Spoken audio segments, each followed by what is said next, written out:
All right, Montreal pit bull ban. Hi, Bill. I think your special Let It Go did a lot to educate people about what sweet and loving pets pit bulls can be.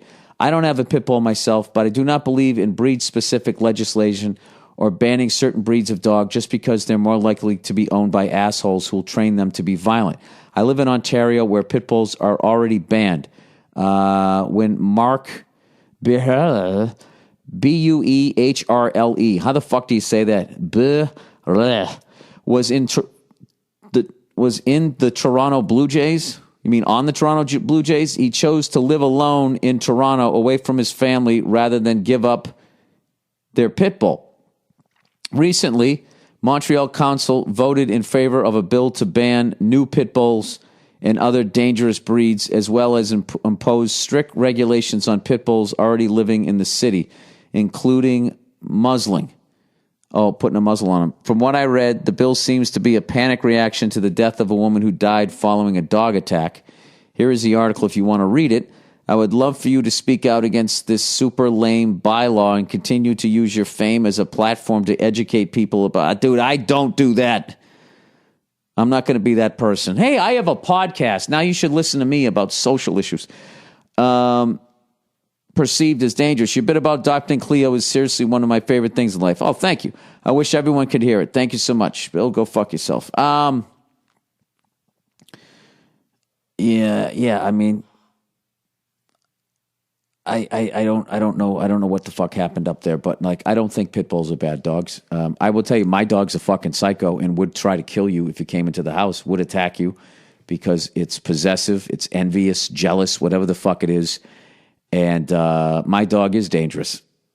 And and if I'm standing there, I can't be like, Cleo, these people are fucking cool. But I think what it is with my dog, with its personality and the information that I did not have access to, and I don't have like this dog, like really, like if this dog, when this dog's with my fucking trainer, like, and it stays with him, people come and go, complete strangers coming to his house, and the dog doesn't flip out. But with me, it does. I let it up on the bed.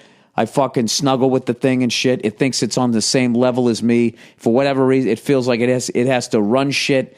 And I just, after a while, because I'm so fucking busy, I just had to like sort of adjust my life around the dog, which is not another thing you're not supposed to do. But, I could walk it down the street. It doesn't go after people. But if someone just walks up to me out of nowhere and starts talking to me, it starts barking. It doesn't growl or show its teeth, but it definitely considers it like a threat. So, but this is the thing. What I've noticed since having this dog is that there are a bunch of dogs that do that of all breeds when I walk down the street. And what I see rather than the dog is I see the owner. And I am not... I made a lot of mistakes with my dog. And whenever my dog passes and I go to get another one, I don't know if I can do it, dude. I don't know if I can not have the dog be up on the fucking bed. I have to be disciplined enough to do it. I actually, when I was in Vancouver one time or Seattle or something, this woman told me, like, she doesn't let her dogs walk on the rug. I come home, she goes, I don't even look at them until I set everything down. They're waiting for her and waiting for her. My dog just gets to do whatever the fuck it wants. And I think that can be, a dangerous thing, the bigger your dog is. So I what I would actually say is rather than have a pit bull ban,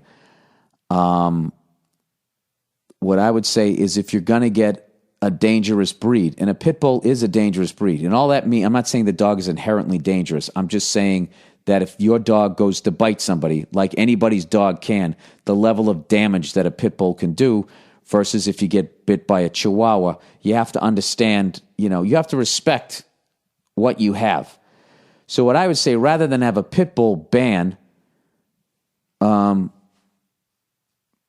I would say, what if people, before you're able to have a pit bull, you have to take an intensive course and become a fully educated, great dog owner, which is what I wish was available to me before I got my dog. because I had to learn all these lessons the hard way, and, trying to undo all of this shit that the dog learned as I'm leaving every other weekend and I'm in a writer's room all day. It was, like owning a dog is a tremendous amount of responsibility. So that alone, forget about all the fucking horrible people, human beings that are out there that do horrible fucking things to animals. I'm hypocritical because I eat chickens and cows and pigs and shit.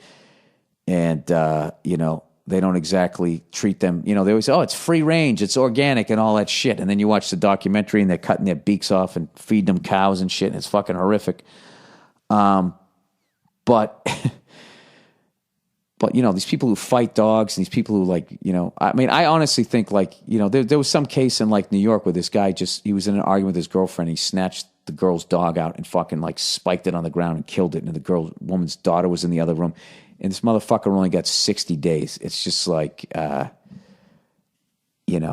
just kind of feel like somebody big enough should have grabbed him and spiked him down on a kitchen floor, and then he'd have to fucking deal with the ramifications of that, rather than my tax dollars paying for $60 worth of free fucking meals for this guy to be in some fucking halfway house. The level of fucking anger issue that guy has, that is I don't know, but that's really a shame, and that's what they're doing up there is they're trying to protect people, and they're not going to throw any money at it. So they're just going to say, all right, no more of these dogs, no more of these dogs. That's what they're doing. So, but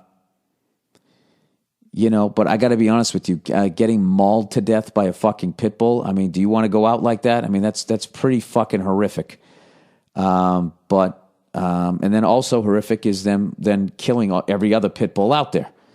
So that would be my suggestion, is that, and if you are considering getting any dog, I'm sure that there's things that you could go out, that's the number one fucking thing that I wish I did, because I absolutely fucking love animals. I love dogs. I fucking love them.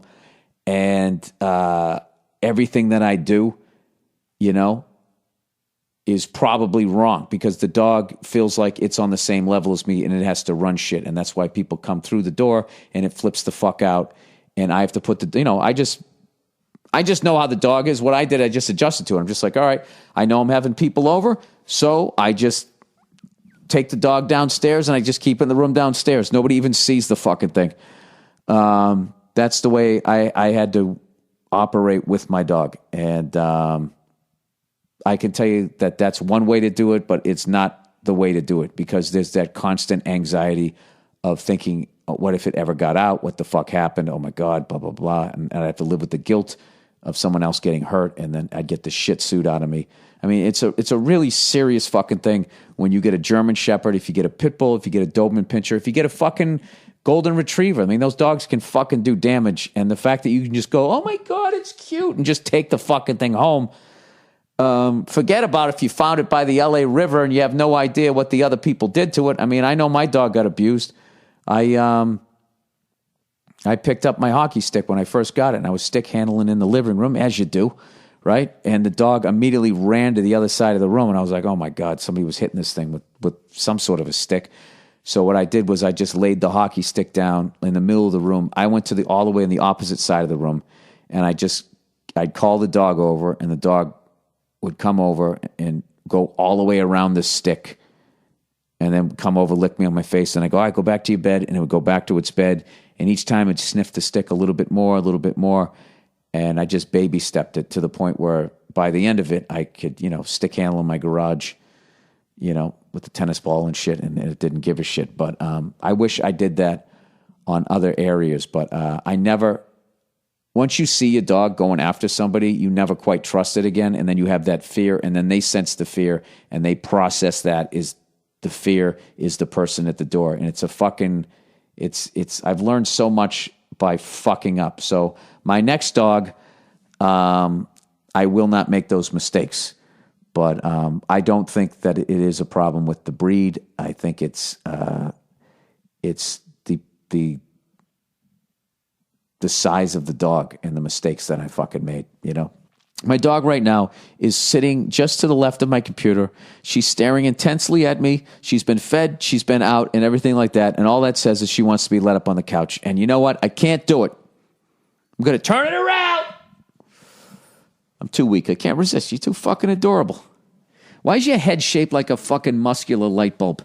You ever notice that, you little bear face? Huh? Why can't you be like this with company? Why can't you see that I'm relaxed around them and then you're relaxed? Why do you treat everybody like they're a fucking axe murderer? Huh?